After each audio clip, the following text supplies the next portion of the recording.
Dear daughter, I'm writing this because there are things I should have asked before getting carried away by my emotions.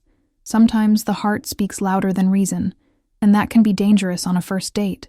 I remember the first time I went out with someone who seemed perfect. He had an easy smile and smooth conversations. We talked about dreams and hobbies, as if we knew each other's paths. But there were questions I didn't ask, questions that could have protected me. Like that time he casually mentioned an ex. A charming response, but it hid many layers, and I didn't realize it. I didn't see that sometimes. I'm ready for something serious can just be a nice phrase, an empty embellishment in the conversation. The first warning sign? If you feel like you need to impress more than connect, that's a red flag. What should I have asked? Let's start. First question: how do you handle conflicts? What seems simple reveals a lot. An evasive answer is a terrible sign. Second, when was the last time you sincerely apologized? Responses that sound good might mask a lack of accountability. Third, what do you do when you're sad? If the answer always relates to escaping or distracting oneself, be cautious. Unresolved emotions spill over. Fourth, how do you celebrate victories? This shows whether the person shares joy or lives in a lonely world. Fifth, when was the last time you helped someone? Here, empathy is revealed. Connection lies in action. Sixth, how do you feel about therapy? And if the response is negative, pay attention. Personal growth is an important journey. Seventh, what have you learned from past relationships? What seems like a simple question can uncover deep patterns. These questions are small keys. They open doors to deeper conversations. Each answer is an indicator, a light that can illuminate the dark corners of the other person's personality. If you remember one thing, remember this: the truth is a reflection of the questions you ask, and never be afraid to ask the right questions. Your emotional security comes before any charm. 6 months after that night, I can still recall the scent of his cologne. It was sweet, captivating. But what really marked me was a specific event that changed everything. We were at a restaurant. The kind of place that makes you feel special, with nicely arranged tables and soft lighting. He seemed so charming, but there was something about the way he stirred his drink that made me uneasy, a disguised nervousness. I asked, without thinking much, "Are you okay?" He smiled, but the response didn't come from his lips. It was at that moment I noticed a shadow passing through his gaze, something that spoke louder than those pretty words. And yet, I hesitated. I should have asked the question that hung in the air. What haunts you? A simple yet revealing question. The conversation continued, light-hearted, filled with laughter, but there was an invisible weight between us. Something I could barely define. It felt like I was trying to navigate a minefield, each step I took carrying a risk. Then, in an unexpected moment, he shared a story about his childhood. He talked about his relationship with his parents. Moments of pain he masked with laughter. As I listened, something inside me tightened. Not because I wanted to save him, but because I was starting to recognize a pattern. That vulnerability was a half-open door. His unresolved sadness was right there, and I didn't know if I should step inside. I didn't ask the crucial question. What did you do with that pain? That could have been the key to understanding whether he sought healing or just hid his wounds. Instead, I sought comfort in the emotional connection and ignored the chill running down my spine. The night ended. We drove back home. As he was driving, I stared out the window, lost in thought. I felt like something was off, but I couldn't pinpoint what it was. I felt a silent anger building up, not towards him, but towards myself. Why hadn't I asked? Why did I ignore that instinct that was screaming for the truth? In the days that followed, small bells started to ring, little warning signs.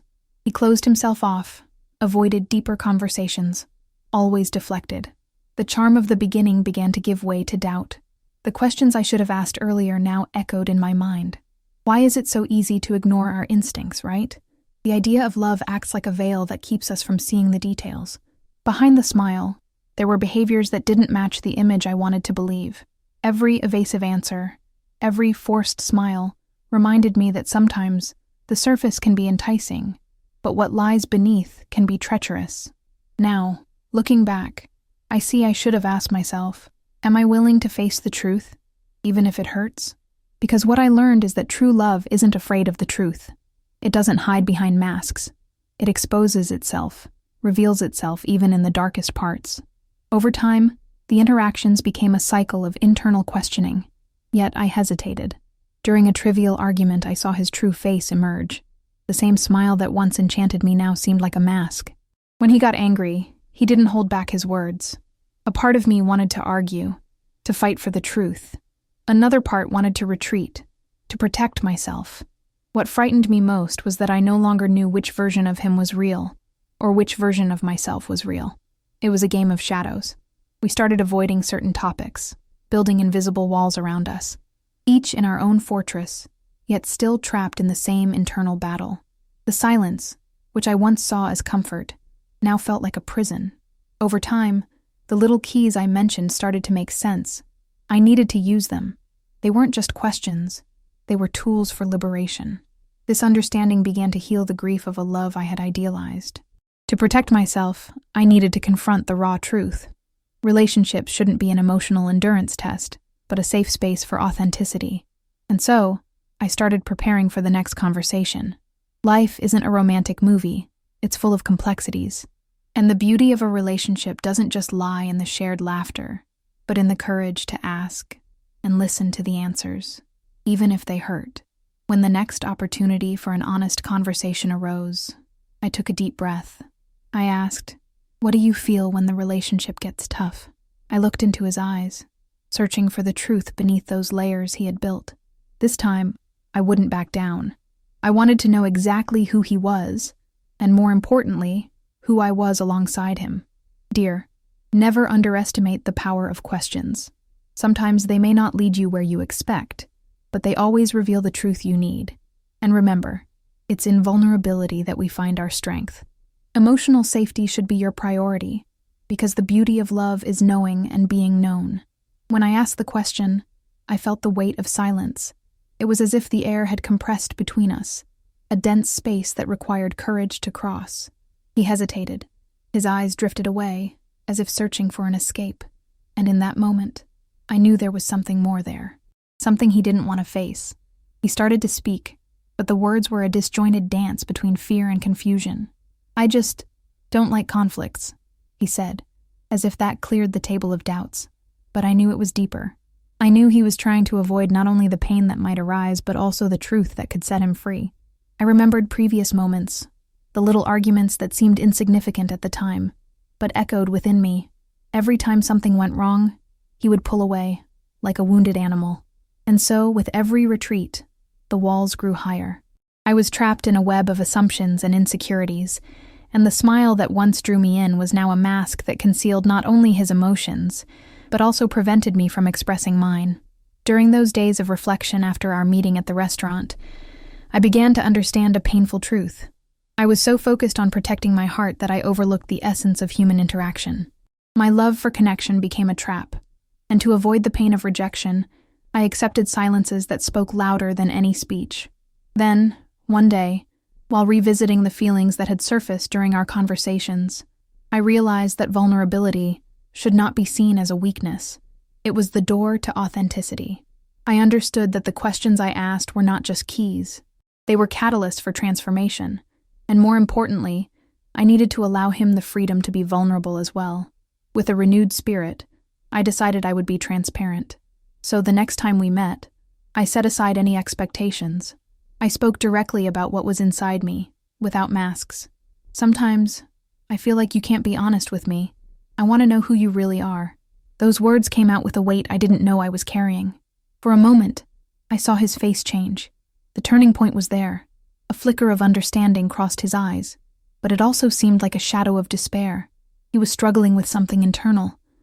We waited what felt like an eternity. "I don't know how to deal with this," he confessed, his voice almost trembling. "It's easier to laugh, easier to make jokes. Serious things have always scared me. There's an unsettling truth in that. Fears can create a labyrinth around our souls, and when someone gets lost within that space, they might not know how to find their way out." The intensity of the moment surrounded us. From that night on, we decided not only to share smiles, but also fears. We began to explore the unknown territories of our psyche together. What initially seemed like an insurmountable mountain gradually became a shared journey. The conversations went deeper. Questions emerged like flowers in a field after the rain. What do you fear most about love? I listened to his answers, which revealed not only insecurities, but a humanity that had been hidden before. It was liberating to see the man behind the mask. He began to open up about his traumas, and I could feel the tension dissipating between us. But it wasn't all sunshine and roses. Sometimes the truth hurt. He shared fragments of his childhood that shaped him. Stories of loneliness and abandonment. I listened, my heart heavy, yet my soul expanding. It was necessary to enter that darkness for the light to truly shine, and even though there was pain, there was healing. As the weeks went by, the dynamic began to change. The silence that had once been suffocating now transformed into a safe space. We learned to use those moments of pause for reflection, rather than fear. It was a delicate exchange of vulnerability, a dance between fear and freedom. And often, I reminded myself of the importance of continuing to ask questions. The truth becomes a bond between hearts. For every answer he gave, I responded with another question. The act of questioning became a sacred ritual. I discovered that there was beauty in the gaps, in what was left unsaid. These weren't just voids. They were invitations to honesty. One day, as we watched a stunning sunset, I simply looked at him and said, "I'm here, and that's enough." That simplicity resonated, and he smiled genuinely. It wasn't just a comforting smile. It was a recognition of the journey we were taking together. We were skating on thin ice, but we had decided to skate side by side. Deep down, I learned that true emotional security doesn't lie in the absence of conflicts or uncertainties, but in the willingness to face them together, hand in hand. And when I reached the point of understanding this, I realized it wasn't just about loving the other person, but also about loving myself, about demanding that my needs be respected. Dear daughter, never underestimate the power of asking. Never be afraid to dig deeper, because it is in the pursuit of truth that we find our own strength. And above all, remember, it is vulnerability that connects us, that makes us human. And so, as we walked together on this journey of discovery, something began to change within me. That connection, which once felt fragile and full of insecurities, now solidified like deep roots. It was a strange, almost intoxicating feeling. Love was not just a feeling, it transformed into a project, something that required our continuous effort. One night, as we talked about our deepest fears, I realized there was something in my heart that I was still holding back.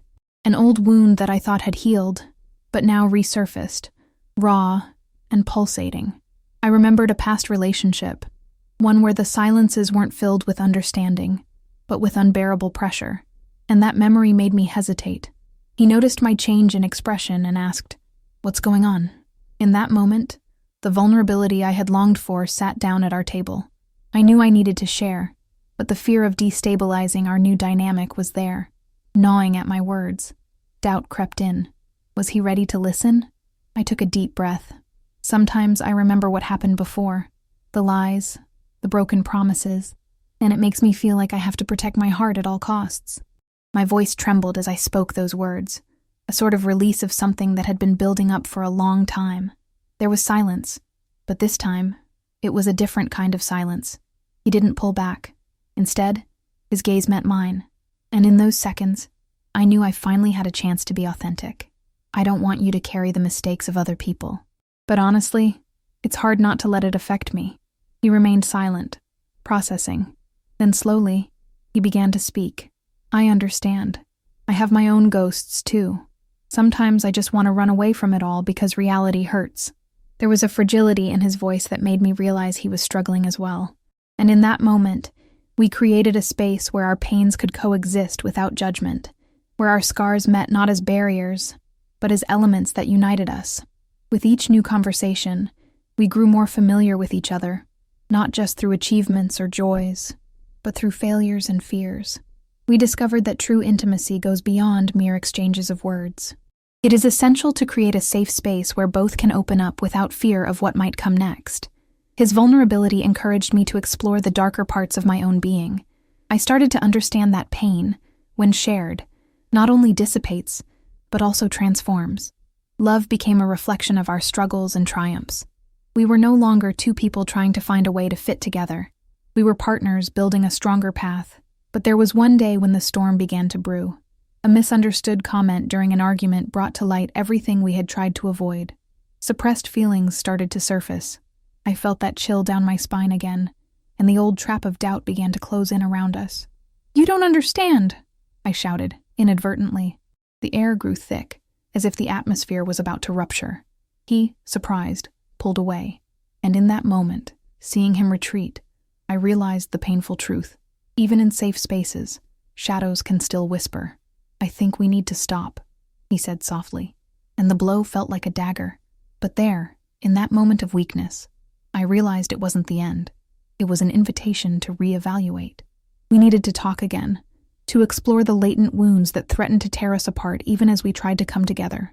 I understood that the questions had to keep coming, that vulnerability wasn't a destination, but an ongoing journey, and above all, that despite the pain and uncertainties, there was an immeasurable beauty in honesty. In that moment, I realized that the courage to keep asking, to face the discomfort, was what would truly unite us.